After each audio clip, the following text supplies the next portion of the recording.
గారిపై రాహుల్ గాంధీపై పెట్టిన కేసుని ఎట్లా చూస్తారు? ఎందుకంటే గతంలో ఈ అంశాన్ని మళ్ళీ తెర మీదకి తేవడాన్ని ఎట్లా చూస్తున్నారు? రైట్.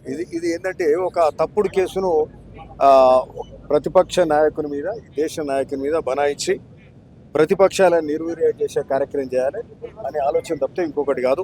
ఎందుకంటే కాంగ్రెస్ పార్టీ స్వతంత్రం కోసం పోరాటం చేసింది. స్వతంత్రం వచ్చినాక మళ్ళీ అనేక సంక్షేమ కార్యక్రమాలు, అభివృద్ధి కార్యక్రమాలు చేసింది. ప్రాణాలు అర్పించిన, త్యాగాలు చేసిన కుటుంబం మీద ఏదైతే పేపర్ పెట్టినామో ఆ పార్టీ అని, ఆ పేపర్ కానీ పెట్టిన కుటుంబం ఈరోజు మరి ఆ కుటుంబమే వాళ్ళ నేషనల్ అంటే మా పత్రికలు మేము ఆడ చేసుకునేది ఏముంది. ఇప్పుడు వేలాది కోట్లు నీరవ్ మోడీలు వాళ్ళంతా దోసుకుంటారు.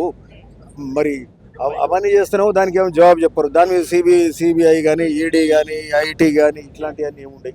మరి ఇక్కడ మా సొంత పత్రికలు మేము పెట్టుకున్న దాని మీద ఆడ పైసలే లేవు, జీతాలే లేవు ఎంప్లాయీస్కు. దాన్ని పట్టుకొని ఏమో అంటారు చూడు, ఏదో కొండంత తులసి ఎల్కాని పట్టినట్టు ఈరోజు ఏమి లేదు, ఏం కార్యక్రమం లేదు. 12 ఏళ్ల తర్వాత ఈరోజు కేసు చేసి ఏదైతే కాంగ్రెస్ మళ్ళా 3 సార్లు పబ్బం గడుపుకుర్రు, అధికారానికి వచ్చారు, మతతత్వం కానీ ఇతర కారణాలు చూపెట్టి ఒక విభజన రాజకీయం చేసారు. ఈరోజు కాంగ్రెస్ మళ్ళా ఒక మంచి స్థాయికి వస్తుంది. రాహుల్ గాంధీ ప్రధానమంత్రి గారు కాబోతున్నారు. ఈ సందర్భంగా వీళ్ళని మళ్ళీ ఇబ్బంది పెడితే మన చేతి కంపెనీ ద్వారా 2000 కోట్ల వరకు కూడా లావాదేవీలు తారుమారైనాయి. అయితే రాహుల్ గాంధీ గారు కానీ సోనియా గాంధీ గారికి 38% కూడా ప్రధానంగా ఆరోపిస్తున్నారు బీజేపీ. ఇక వాళ్ళ ప్రతిపక్షం కాబట్టి వాళ్ళ ఆరోపణలే అట్లుంటాయి, అన్ని దొంగ ఆరోపణలు ఉంటారు. ఇంతకుముందు చెప్పిన 1000 కోట్లు దోసుకున్నోనే ఏమంటారు.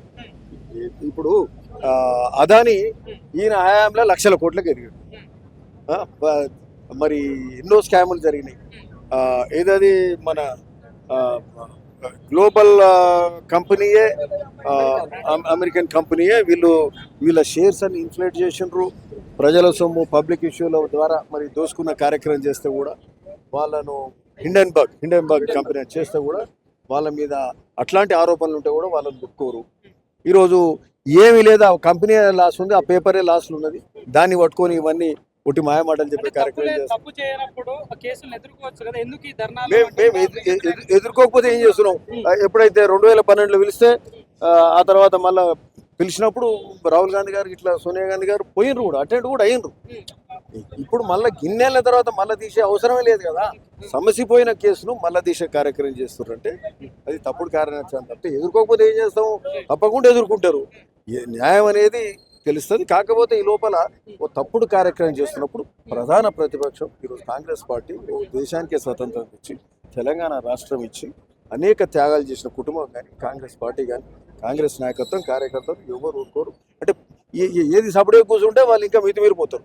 ఈరోజు ప్రధానమైన ఇన్స్టిట్యూషన్ సిబిఐ, ఈడీ ఇట్లాంటి ఐటీ అన్నీ వాడుకొని అంటే ఈ రాజ్యాంగ వ్యవస్థలన్నింటినీ నిర్వీర్యం చేస్తుంటే ఇక మరి సపడే కూర్చుంటే ఎట్లయితుంది?